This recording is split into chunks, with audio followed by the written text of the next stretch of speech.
آپ ایک مرید بیمار ہو گئے، جو مرید بیمار ہو گئے تو مرید جو بیمار ہویا نا غوث پاک دی بارگاہ چ گیا، کہنے لگا جے بیمار ہو گیا حالانکہ اس ٹائم حکیم بھی ہے نہیں، طبیب بھی ہے نہیں، ڈاکٹر بھی ہے نہیں، لیکن پتہ ہے کہ اتھوں ہر بیماری دی دعا مل جانی ہے۔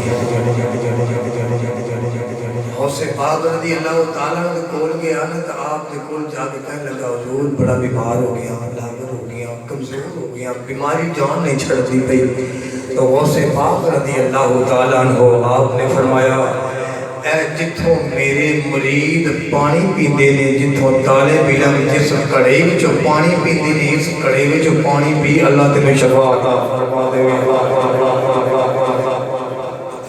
معلوم ہو گیا کہ ولیاں دے ڈیریاں اُتے بھی شفا ہے، ولیاں دے ڈیریاں اُتے جڑے کڑے پے نے انہاں وچ بھی شفا ہے۔ بابا فرید شکرگنج رحمت اللہ علیہ نے اپنے طالب علموں نے بھیجا جاؤ پانی لے کے آؤ۔ دیوبند مولانا صاحب انہاں اپنے طالب علموں نے بھیجا نا جا کے پانی لے کے آؤ، تے راہ دے وچ بابا فرید ڈیرا لا کے بیٹھے نے۔ جب بابا فرید ڈیرا لا کے بیٹھے نے آپ نے کہا طالب علموں کتنے جا رہے ہو؟ کہنے لگے جی پانی لین جا رہے ہیں۔ میں کیا ہوا لے آؤ اتھے پانی پڑھ لو۔ کھارا پانی سی، آپ نے سورۃ فاتحہ پڑھی، سورۃ فاتحہ پڑھ کے پھونک ماری، کھارا پانی میٹھا ہو گیا۔ تو کھارا پانی میٹھا ہو گیا، طالب علموں نے کڑے چکے تھے واپس چلے گئے۔ جو واپس گئے استاد نے پوچھا اگے بڑی دیر لا کے ہوندے سو اج بڑی جلدی آ گئے ہو؟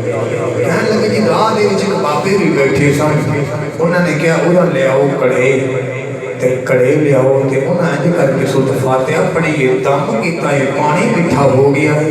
لیکن اسی ساری عمر سورۃ فاتحہ پڑھتے رہے ہیں، سانوں سورۃ فاتحہ نہیں آندی۔ اللہ اکبر پڑھ پڑھ علماء جنہیں فاتحہ شریف پڑھن لگ پے۔ الحمدللہ رب العالمین الرحمن الرحیم مالک یوم الدین ایاک نعبد و ایاک نستعین اہدنا الصراط المستقیم صراط الذین انعمت علیہم غیر المغضوب علیہم ولا الضالین۔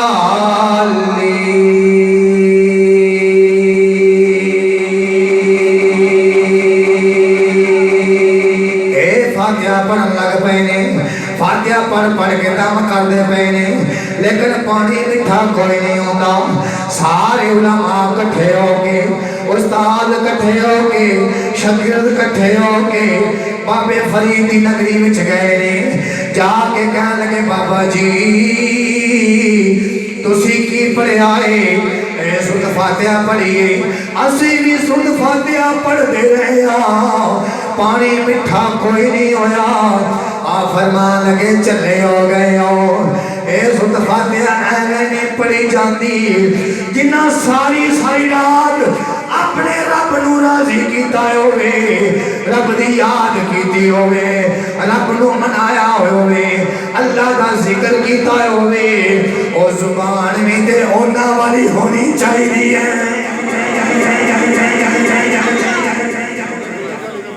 زبان بھی تی فرید والی ہونی چاہیے۔ احباب ذکر خالق کائنات نے ولیاں نو طاقتاں عطا فرمائیاں نے، ولیاں نو طاقتاں عطا فرمائیاں نے، اور اے اللہ دی عطا ہے۔ اگر ولیاں کو طاقت ہے جو کسی نو زندہ کر سکتے ہیں تو اللہ دی عطا دے نال، اور اللہ نے عطا کی تھی۔ غوث پاک رضی اللہ تعالیٰ عنہ عیسائی آگا کہنے لگا جی ساڑھے نبی تے وہ نے جڑے مردے زندہ کر دے سن، تواڈے نبی آپ نے فرمایا نبی تے بڑی دور دی بات ہے، میں ہوں نہ دا نواسا ہوں، میں زندہ کرنا ہوں، میں زندہ کرنا ہوں۔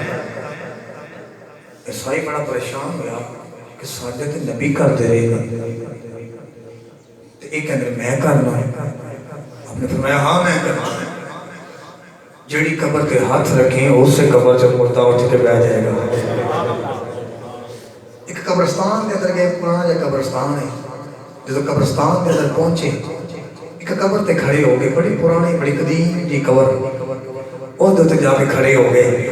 جب کھڑے ہوئے آپ نے انج کر کے اس اس نگاہ دے نال ویکھیا ولایت دی اکھ دے نال ویکھیا آپ فرمان لگے بیلیا جویں اے مریا ہے اس طرح ہی زندہ کراں کہ جویں اے مریا ہے یہ زندہ کراں اینوں کیڑے طریقے نال دس زندہ کراں جویں مریا ہے اونج ہی زندہ کراں وہ پریشان ہو گیا کہ جویں مریا ہے کیویں مریا آپ نے فرمایا بین وجاندا ہویا مریا ہے جے کمے تے بین وجاندا ہی ہن اٹھ پوے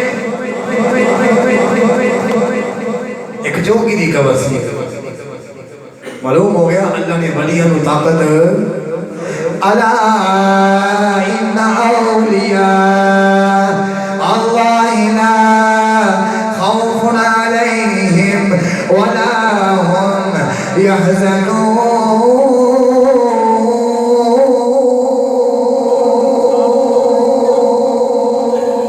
اللہ دے دوست نے لا خوف انہوں کوئی خوف نہیں علیہم ولا هم يحزنون انہوں کوئی ڈر نہیں انہوں کوئی خوف نہیں الذین آمنوا وکانوا یتقون بلکہ لوگوں ایک پرہیزگار نے غوث العظم رضی اللہ تعالی عنہ آپ دی شان اگر بیان کرتا جمع سمندر دے قطرے دے نالوں آپ دی کرامتاں زیادہ نہیں آپ دا 1 لکھ دا مجمع ہوتا ہے 1 لکھ دے مجمع دے وچ آپ جو آئند کر کے آواز دے بول دے تو جس طرح پہلا بندہ سنتا ہے اسی طرح آخری بندے نو بھی آواز پہنچ دی اللہ دی طاقت ہے نا اللہ رب العزت عملی توفیق عطا فرمائے آمین و آخر دعوانا الحمدللہ رب العالمین